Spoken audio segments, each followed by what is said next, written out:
మీరు ఎప్పుడైనా అన్నవరం ప్రసాదం తిన్నారా? అయితే ఈ రోజు అయితే మీ అందరి కోసం అన్నవరం ప్రసాదం అయితే తీసుకొని వచ్చాను.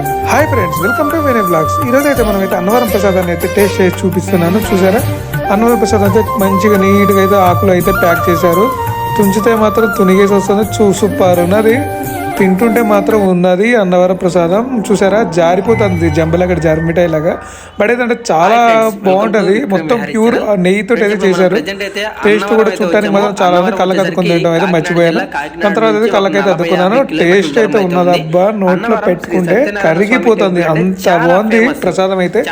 మీకు ఎవరికైనా అన్నవరం ప్రసాదం నచ్చి ఉంటే, లైక్ చేసి ఉంటే, ఇష్టపడి ఉన్న వాళ్ళైతే లైక్ చేయండి, కామెంట్ చేయండి. Thank you. మీరు ఎప్పుడైనా అన్నవరం ప్రసాదం తిన్నారా? అయితే ఈ రోజు అయితే మీ అందరి కోసం అన్నవరం ప్రసాదం అయితే తీసుకొని వచ్చాను. Hi friends, welcome to Vene blogs. ఈ రోజు అయితే మనం అయితే అన్నవరం ప్రసాదాన్ని అయితే టేస్ట్ చేసి చూపిస్తున్నాను. చూసారా, అన్నవరం ప్రసాదం అయితే మంచిగా నీట్గా అయితే ఆకులు అయితే ప్యాక్ చేశారు. తుంచితే మాత్రం తునిగేసి వస్తుంది.